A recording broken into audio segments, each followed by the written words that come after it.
Colère et indignation, c'est ce qu'ont exprimé les pasteurs de Côte d'Ivoire le samedi 11 novembre lors d'une conférence de presse par la voix de leur porte-parole national, le révérend Camille Makosso, président de la Commission nationale des églises protestantes évangéliques de Côte d'Ivoire. Il dénonce une gestion opaque et floue de la direction générale des cultes autour des fonds destinés au pèlerinage chrétien en Israël. Gloire à Dieu! Donc lui-même il sait ça! Mais pourquoi il est dans des places alors? C'est ça, oui. C'est pas ça qu'on dénonce là. J'ai dit au DG que monsieur le directeur, il m'a même dit ça. Oh, il avait affaire, maintenant parlant, il avait affaire un esprit. En me disant ça, il voulait me caler. J'ai dit non, monsieur le directeur, pour régler ce problème, c'est simple. C'est ce que tu as fait. Quand une église vient maintenant pour la première fois pour dire non, moi je suis une fédération, j'existe, je veux des places, on va prendre le soin de faire une étude d'activité de 2 ans. Travailler pendant 2 ans, amener vos rapports, votre liste de présence. Une fois que nous sommes sûrs que vous êtes une entité créée, pas pour le pèlerinage, alors vous pouvez bénéficier de la viande qui est déjà réservée pour les enfants. Il dit non, moi je ne fais pas de palabre, donc quand quelqu'un met son récépissé, en même temps je lui donne des places. Et c'est quoi ça? Depuis quand on gère une administration de cette manière, on a le rapport d'activité. Même une entreprise, parce qu'elle fait son bilan pour payer ses impôts. Pourquoi la fédération ne fait pas de bilan? Et ils distribuent les places comme dans un village des bonbons. Bon, toi tu es bon. Toi cette année, bon, comme tu viens d'arriver, tiens 2. Nous ne voulons plus de ça. On veut s'asseoir. L'église, il y a des propriétaires. Il y a des fédérations en Côte d'Ivoire qu'on connaît. Et il y a des fédérations qu'on ne connaît pas. 1. FECI. 2. Commission. Confessi. CDPC. CEPMESI. Ce sont des fédérations qui existent. Elles existent. Elles ont une histoire. Ils ont des militants qu'on voit, qu'on sait. Moi, dans ce pays, je ne peux que me mettre à m'asseoir avec la Fédération évangélique de Côte d'Ivoire. C'est un géant au pied d'argile. Mais je reconnais que toutes les grosses églises assemblées de Dieu, USO et autres, sont membres. Même si ce n'est pas, au moins ils sont membres. Il y a au moins pas de 14 ou 27 ou 37 ou 80 églises à l'intérieur. Je reconnais le droit d'aînesse. Mais en dehors d'eux, les autres, la personne n'a plus de pasteur que moi. Et ça, là, tout le monde sait. Mais comme je fais plutôt de bruit, parce qu'en le faisant, je les fuse.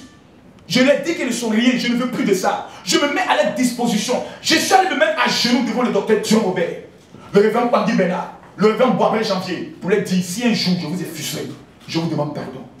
Le petit venait de sortir de prison. J'avais faim.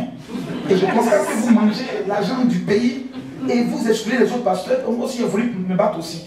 Maintenant que vous reconnaissez que maintenant j'existe, il n'y a pas de... Lors de la dernière assemblée générale, tu étais là.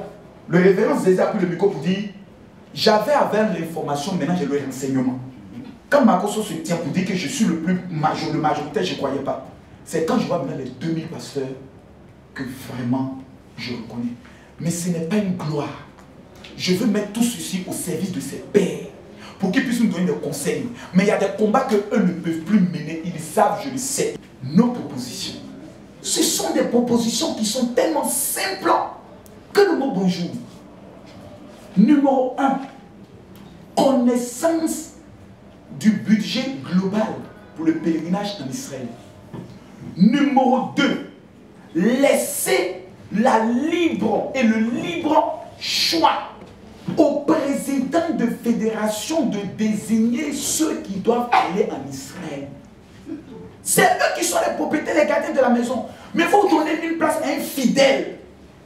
Au lieu d'un pasteur, le fidèle va venir expliquer Israël à qui a son pasteur. Jamais de la vie.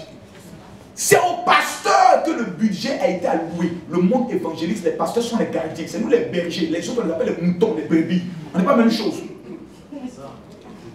Ensuite, la liberté. Et ensuite, et enfin, considérant que nous ne sommes pas habilités à prendre l'argent en liquide pour organiser le pèlerinage, qu'on mette en place ce que nous avons appelé, au même titre que le Hajj, un haut commissariat chrétien au pèlerinage, qui sera en charge de connaître le budget, faire le décaissement du budget et signer des accords avec une agence ou 2 au maximum pour avoir une certaine, je peux le dire, harmonie entre les 2 agents pour ne pas qu'une agence soit trop surmenée, pour que nous tous nous puissions nous retrouver en Israël à la même période, vêtus des drapeaux orange, blanc, vert, ça serait beau.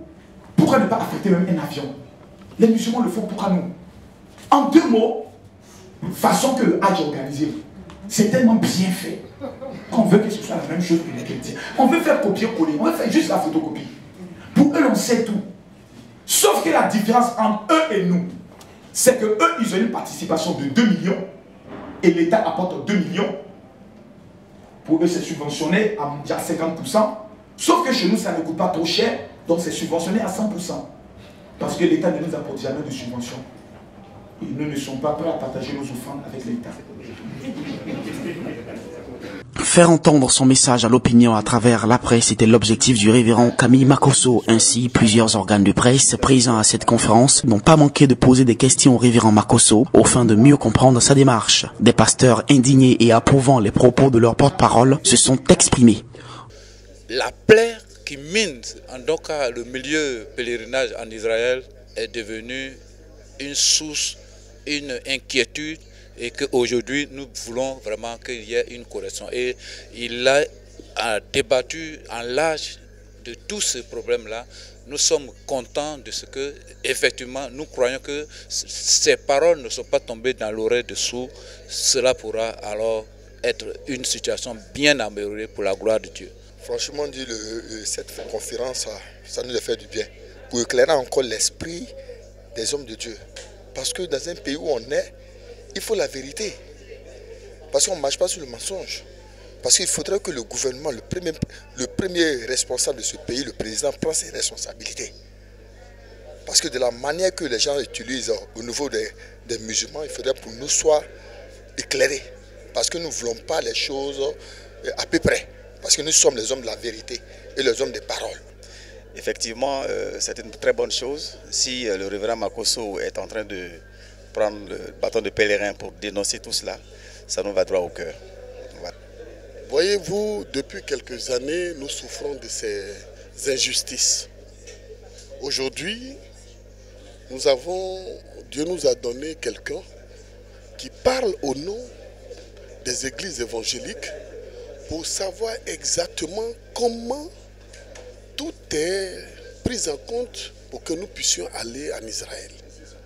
Aujourd'hui, nous voulons, il est en train de faire un combat pour tous les chrétiens et pour tous les pasteurs de Côte d'Ivoire. Et je suis très fier de sa personne. Et je prie que Dieu lui donne longue vie et beaucoup de force pour continuer ce travail. Et ce que j'ai vu, vraiment, je suis vraiment épaté. Parce qu'il y a longtemps, on nous jette les pots de bananes. Voilà, on n'a pas de respect, de considération. Donc ce que j'ai entendu, vraiment, moi, ça m'a fait du bien. Et ça me donne la force, véritablement, de travailler et atteindre l'objectif du général Makosso. Pour moi, le combat du général est noble. Parce qu'il faut arrêter de se foutre des pasteurs de Côte d'Ivoire. Donc, le discours qu'il a tenu aujourd'hui est un discours normal, est un discours de revendication. Donc, nous demandons aux autorités, par rapport à ce discours, de chercher à rencontrer les pasteurs de Côte d'Ivoire par le cas du général Makosso. Et nous sommes prêts à aller jusqu'au bout pour que le respect s'impose au niveau de l'église évangélique, au niveau des pasteurs évangéliques.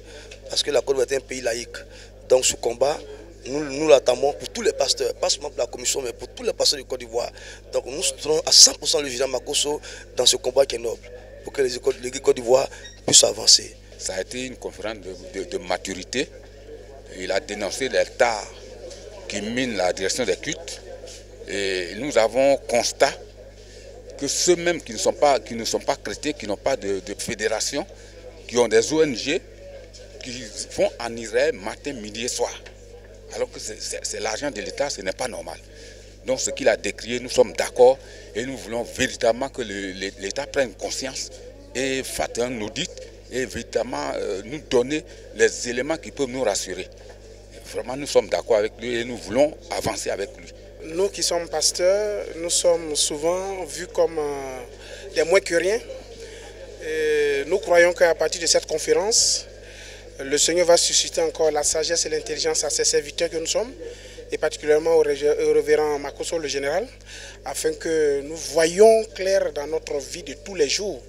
Parce que ce n'est pas du chantage, mais c'est aussi l'élévation et la prospérité de chaque pasteur.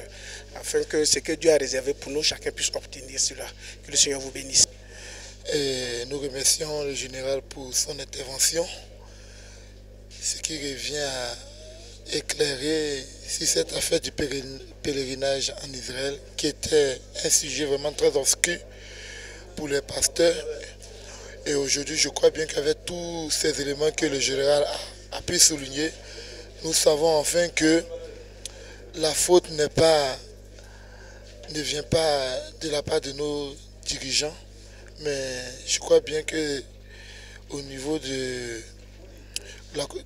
la direction de culte, il doit y avoir un remaniement afin que tous les hommes de Dieu en Côte d'Ivoire puissent être heureux de pouvoir un jour, voilà, faire le déplacement en Israël afin de découvrir ce que nous prêchons depuis longtemps. Et je crois bien que la ferme volonté du général pour régler ce problème est pour nous une lueur d'espoir. Et nous croyons qu'avec Dieu, ce problème sera réglé et l'Église avancera. Je vous remercie.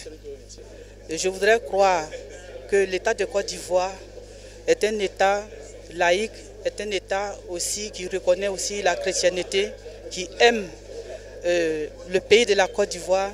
Et aussi, nous croyons aussi qu'à partir du moment où Félix Houphouët-Boigny avait fait une alliance avec Israël, c'est pour les générations futures. Et nous représentons les générations futures pour lesquelles Félix Houphouët-Boigny a tissé alliance pour que la Côte d'Ivoire connaisse la paix. Et nous partons en Israël dans l'objectif de prier pour la Côte d'Ivoire, dans l'objectif de donner à la Côte d'Ivoire une stabilité, un équilibre spirituel. Alors je pense que ce qui revient à César doit revenir à César.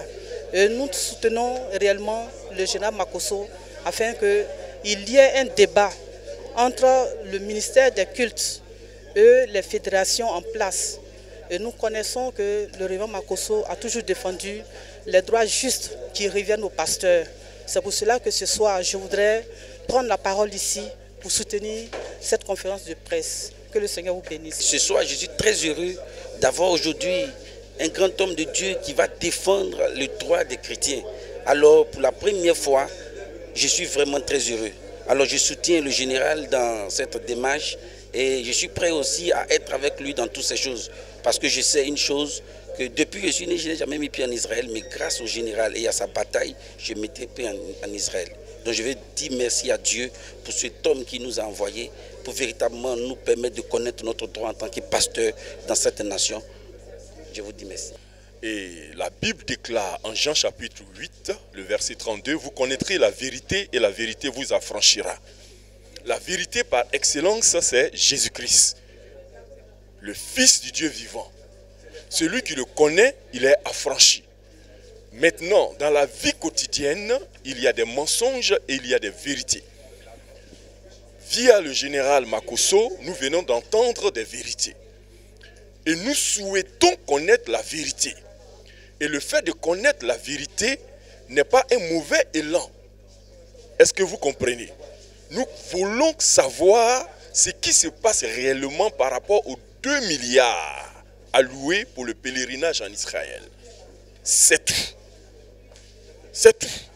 Et le fait de chercher à connaître cette vérité, c'est normal et c'est notre droit.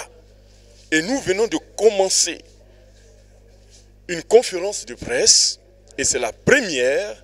Et au fur et à mesure, nous allons nous faire entendre parce que je vous l'ai dit, dans le corps humain, il y a un élément qu'on appelle une bouche. Et cette bouche aussi a besoin de montrer qu'elle est là. Et nous avons la parole. Et Jésus est la parole faite chair. Et nous avons commencé à parler. Et notre force, notre puissance, c'est la parole. Et c'est cette parole que nous allons utiliser. Et nous allons aller en Israël. Les hommes de Dieu vont aller en Israël.